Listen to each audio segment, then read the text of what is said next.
Similar to what we saw for the product rule, we have another rule that's used anytime we have a quotient of two functions. The quotient rule applies to things of the form of one function divided by another function.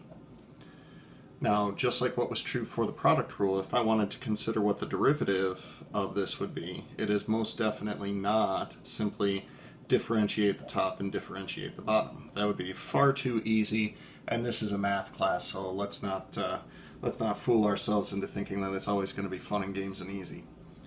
So instead, what we're going to do is go back to the limit definition of a derivative and say dy over dx is equal to, this will be the limit as h approaches 0 of, I'm going to take the x's and replace them with x plus h's, so f of x plus h over g of x plus h minus, and then take the original function, f of x divided by g of x, and put that whole thing over h.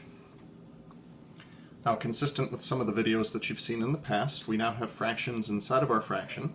So I'm going to multiply top and bottom of the big fraction by something to clear out those little fractions. And the thing that'll clear those out is the lowest common denominator of those little fractions. That'll be the product of g of x times g of x plus h. When we distribute this to the first fraction, the g of x plus h's are going to cancel out, and we will be left with, and as h goes to 0 of. So g of x plus h's, again, are going to cancel out, so that'll be f of x plus h times g of x minus. Then on the second fraction, we can get the g of x's to cancel out, and we'll be left with f of x times g of x plus h. Your denominator is going to remain the same for now.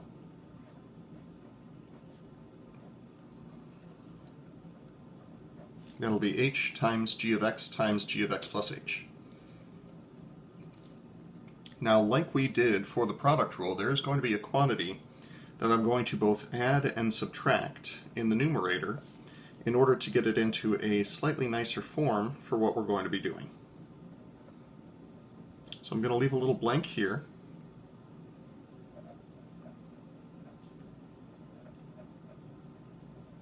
I'm going to extend my fraction bar like this. Denominator is going to stay the same.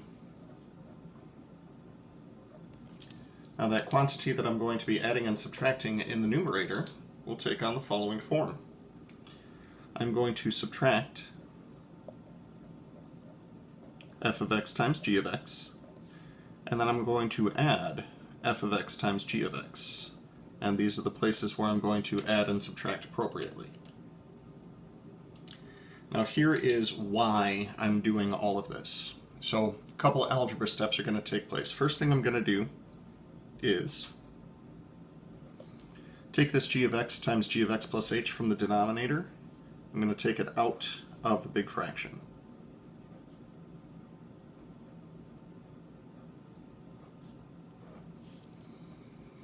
That's going to leave us with these four terms in the numerator all over h.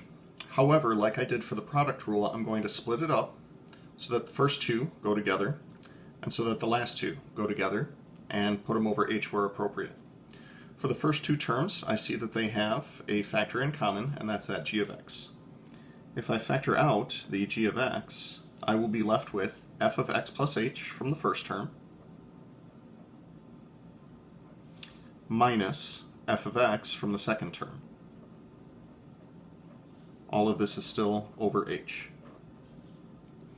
Now from the second two terms, the common factor that I'm going to pull out will be an f of x, but also a negative sign. So minus f of x times, the first term will be g of x plus h, and keeping in mind that we factored out a negative as well, this plus is going to become a minus. Now you've probably spotted why I did that, because the things that are left over inside this set of parentheses and inside this set of parentheses are difference quotients. And as soon as I let h go to 0, those difference quotients are going to become derivatives. So we'll allow h to go to 0, and be left with the following. So first off, the fraction out front will become 1 over g of x times g of x plus 0. So that'll be g of x times g of x. Then inside the parentheses we'll have g of x times, this difference quotient will become a derivative, f prime of x, minus f of x, and then this difference quotient will go to g prime of x. I'm going to rewrite this in a slightly more organized fashion right below. So this will be g of x times f prime of x minus f of x times g prime of x all over g of x quantity squared. This shortcut is known as the quotient rule. Now, I made a little rhyme for what this is. What I like to do in this rhyme is refer to g of x, which was the function in the denominator to begin with, as low. And I refer to f of x, the function that started off in the numerator, as high. And here's how the rhyme goes. Low d high less high d low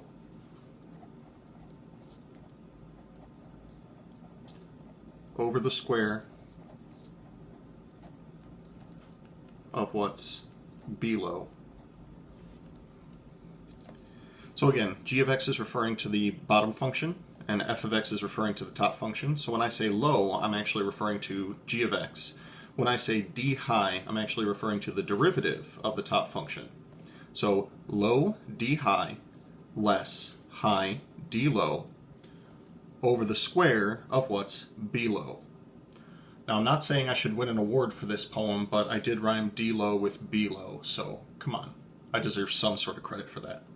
Also, something embarrassing that I like to do for my students is do a little thing with my fingers like this and go low d high less high d low over the square of what's below. You know, give it a little bit of rhythm. Because, you know, I'm cool or something.